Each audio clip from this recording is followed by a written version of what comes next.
हमारे सभी दर्शकों को सादर प्रणाम। जय श्री कृष्ण। सिंह राशि 18 वर्ष बाद आ रहा है सातवां राहु। आपकी राशि से अब राहु गोचर में सातवां होने वाला है और यह योग 18 साल बाद अब वापस बन रहा है और यह योग 1.5 साल तक चलेगा। तो 2025 से लेकर 2026 तक यह समय कब से कब तक रहेगा इसके बारे में जानेंगे और इसके क्या फल होंगे। सातवां राहु कैसा फल देगा, 1.5 साल कैसा रहेगा, इस विषय पर चर्चा करेंगे।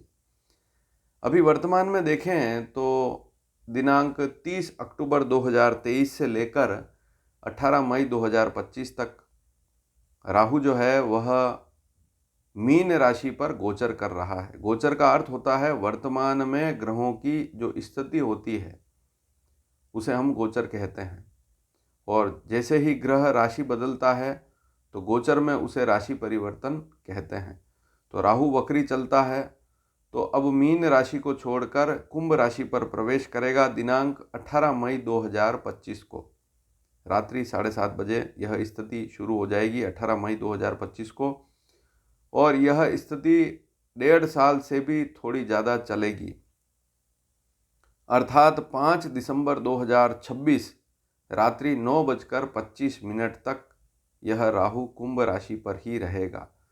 तो आप यह समझ लें कि 18 मई 2025 से लेकर 5 दिसंबर 2026 तक आपकी सिंह राशि है तो आपकी राशि से राहु सातवां रहेगा 1.5 साल तक।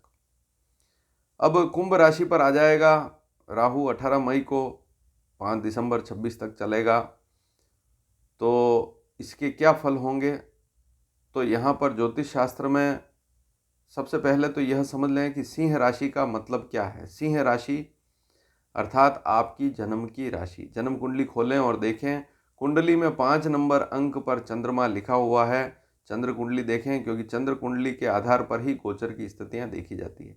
जैसे हम रोज राशिफल देखते हैं तो वह राशिफल आपकी जन्म की राशि अनुसार चंद्र कुंडली में चंद्रमा की क्या स्थिति है उस आधार पर देखी जाती है। इसी प्रकार से अन्य ग्रहों की स्थिति भी गोचर में यदि देखें तो चंद्र कुंडली के आधार पर देखी जाती है।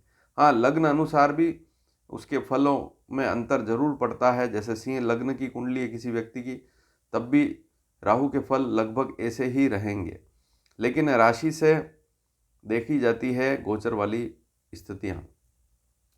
तो 18 वर्ष बाद यह सातवां राहु, ज्योतिष शास्त्र में इसके बारे में कहा गया है कि ऐसा राहु मध्यम राहु कहलाता है। आपकी राशि से यदि सातवां राहु है तो यह राहु मध्यम कहलाता है, इसके मध्यम फल होते हैं। लेकिन क्या क्या लाभ मिल सकते हैं इसके बारे में जानेंगे। और एक बात और लिखी है ज्योतिष शास्त्र में कि जब भी राहु किसी राशि पर आता है जिस तारीख को, तो उस तारीख से 3 महीने पहले ही उसके असर शुरू हो जाते हैं, उसका प्रभाव शुरू हो जाता है। तो अब समय बदलने वाला है, अब स्थितियां बदल जाएगी 18 मई 2025 के बाद और यह स्थिति 5 दिसंबर 2026 तक चलेगी। सबसे पहली और प्रमुख बात, यदि आप व्यापारी हैं तो व्यापार पर ध्यान जरूर दें।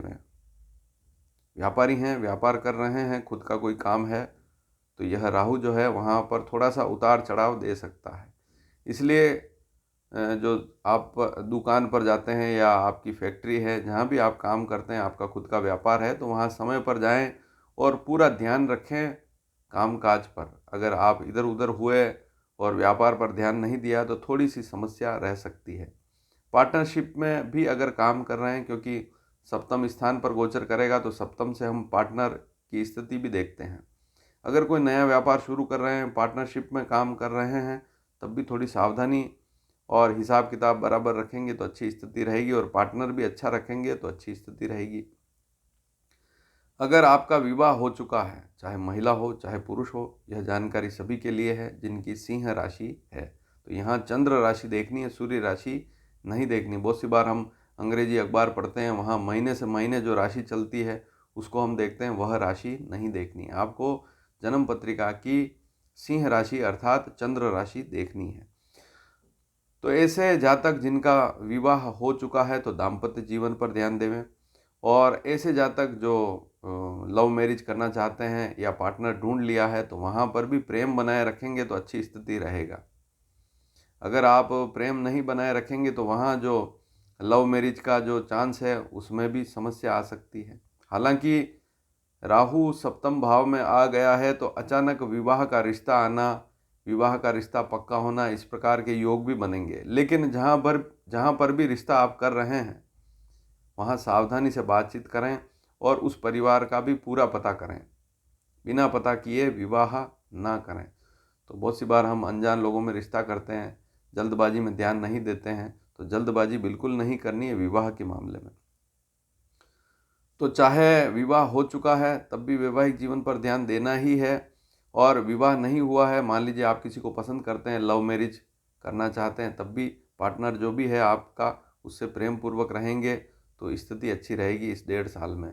अगर इस 1.5 साल में विवाह होने वाला है या तारीख निकल वाली है तो बातचीत में सावधानी जरूर रखें। यदि आपकी सिंह राशि, परिश्रम में कोई कमी वैसे नहीं रहेगी, मेहनत आप अच्छी करेंगे, वैसे अच्छी स्थिति रहेगी।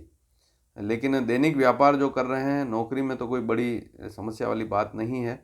लेकिन जो व्यापारी हैं, जिनकी सिंह राशि व्यापारी हैं, तो थोड़ा सा संघर्ष ज़्यादा रह सकता है।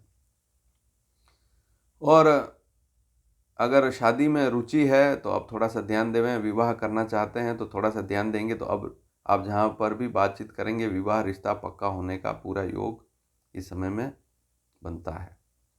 और जिनका विवाह में बिल्कुल ही इंटरेस्ट नहीं है उनके लिए तो मैं यही कहूँगा कि अगर इच्छा ही नहीं है तो फिर ना करें, क्योंकि बहुत सी बार होता है कि संतान की इच्छा ही नहीं है तो वहाँ ज़बरदस्ती करना ठीक नहीं है।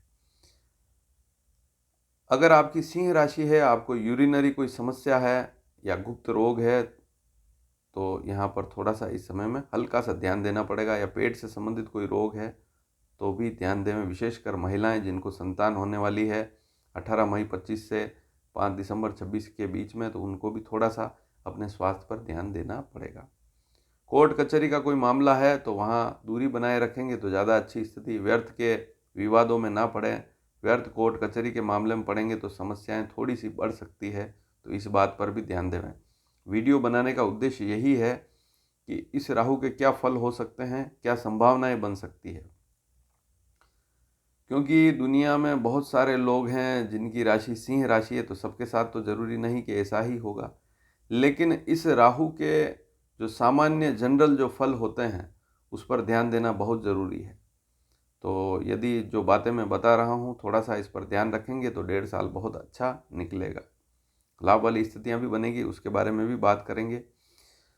अब नौकरी की यदि बात करें, नौकरी कर रहे हैं तो समस्या कोई बात नहीं है, आमदनी अच्छी रहेगी। और व्यापारियों के लिए मैं बता चुका हूँ कि थोड़ा सा उतार चढ़ाव रह सकता है, इसलिए व्यापार पर ध्यान दें। लेन देन जो अगर कर रहे हैं तो किसी भी व्यक्ति पर एकदम विश्वास ना करें। पैसा दे रहे हैं, उधार पैसा दे रहे हैं या कोई व्यापारिक लेन देन कर रहे हैं, बड़ा लेन देन है तो थोड़ी सी सावधानी ज़रूर रखें, इस बात पर भी ध्यान दें। बड़े भाई बहन हैं तो उनसे भी प्रेम बनाए रखेंगे, या छोटे भाई बहन हैं तो उनसे भी प्रेम बनाए रखेंगे तो अच्छी स्थिति रहेगी। ये आपकी मान लीजिए बेटी है, उसकी शादी जहाँ पर कराई है, या आपके बेटे की शादी जिस लड़की से कराई है, या आपकी बेटी जो है उस कहने का मतलब जो दामाद है या बहू है, तो उनसे प्रेम बनाए रखेंगे तो अच्छी स्थिति रहेगी। क्योंकि परिवार में भी बहुत सी बार छोटी छोटी बातों पर कलह हो जाता है, तो वहाँ ध्यान देवें। अगर उनसे संबंधित कोई समस्या है तो थोड़ा सा ध्यान देवें इस समय में। अचानक लाभ के अवसर जरूर बनेंगे, तो राहु आपको अचानक लाभ के योग भी देगा और कहीं से आपको पैसा मिल सकता है। भूमि से संबंधित हो, चाहे रिश्तेदारों से हो, चाहे व्यापारिक लेन देन में कोई पैसा पुराना बकाया है तो वहाँ लाभ आपको मिल सकता है। और आमदनी में वृद्धि के लिए विशेष तरकीब का प्रयोग करेंगे, अच्छी योजनाएं बनाएंगे, गुप्त तरीके से काम भी करेंगे और आमदनी में वृद्धि भी करेंगे। लाभ आपको मिलता रहेगा, लेकिन राहु का एक थोड़ा सा माइनस पॉइंट भी है कि असंतोष की भावना भी रहती है। मान लीजिए आप सरकारी नौकरी में हैं या अच्छे व्यापारी हैं, अच्छा पैसा कमा रहे हैं, तब भी मन में असंतोष रहेगा। आपको यह लगेगा अभी तो मैंने बहुत कम कमाया है, मुझे और कुछ कमाना है। तो इस प्रकार की असंतोष की भावना थोड़ी बहुत रह सकती है, इसलिए थोड़ा संतोष रखेंगे तो अच्छी स्थिति रहेगी। लाभ में कोई कमी रहने वाली नहीं है। हाँ, शरीर पर जरूर ध्यान देवें, स्वास्थ्य पर ध्यान जरूर देवें। शरीर में अगर किसी प्रकार का रोग पहले से ही चल रहा है तो अब आपको ध्यान देना पड़ेगा। कोई टेंशन है तब भी ध्यान देना पड़ेगा, और शरीर में कोई रोग है तब भी ध्यान देना पड़ेगा। यदि आपकी आयु बहुत ज़्यादा अधिक है, जैसे मान लीजिए रिटायर्ड हो चुके हैं या 70 साल से भी ज़्यादा उम्र है, तो यहाँ स्वास्थ्य पर थोड़ा सा ध्यान देवें। और कम उम्र है तब भी कोई बीमारी पहले से ही चल रही है तो यहाँ पर ध्यान देवें। स्वभाव पर भी ध्यान देवें, थोड़ा चिड़चिड़ापन राहु के कारण रह सकता है। और थोड़ा धैर्य रखेंगे, धैर्य से काम करेंगे, संतोष से काम करेंगे तो लाभ भी मिलेगा। दिनचर्या अच्छी रखें। कहने का तात्पर्य राहु अब 7वां होने वाला है तो समय पर उठें, समय पर काम, जो भी काम है उसको निपटाएंगे तो अच्छी स्थिति रहेगी। लेट लतीफ़ी करेंगे तो समस्या बढ़ सकती है। खान पान पर भी ध्यान जरूर देवें, बाहर का भोजन हो सके जहाँ तक उससे दूरी बनाए रखें। सुंदरता पर भी ध्यान देवें, शरीर की सुंदरता पर। मान लीजिए चेहरे पर कोई इन्फेक्शन हो चुका है या स्किन से संबंधित कोई समस्या है तो वहाँ पर भी ध्यान जरूर देवें। और इसके अलावा वाहन भी सावधानी से चलाएं। जो भी वाहन, कार, स्कूटर चला रहे हैं सावधानी से चलाएं। मेहनत अच्छी करेंगे इस समय में और लाभ भी अर्जित करेंगे।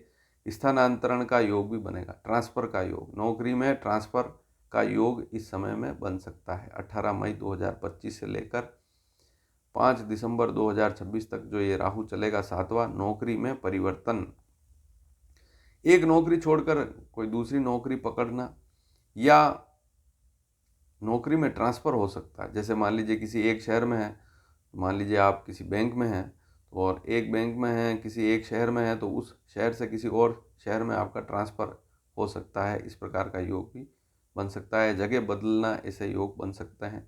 छोटी छोटी यात्राएं नौकरी से संबंधित हो सकती है, व्यापार से संबंधित यात्राएं भी हो सकती है।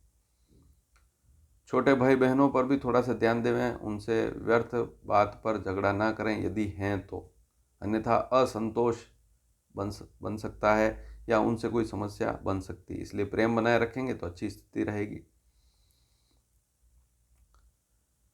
थोड़ा संयम, कहने का मतलब यह है कि यह जो राहु है 7वां राहु, इसमें संयम अर्थात धैर्य रखना पड़ेगा। जल्दबाजी में कोई काम ना करें, कोई भी काम जल्दबाजी में बिल्कुल ना करें और स्वार्थ से भी दूर रहें।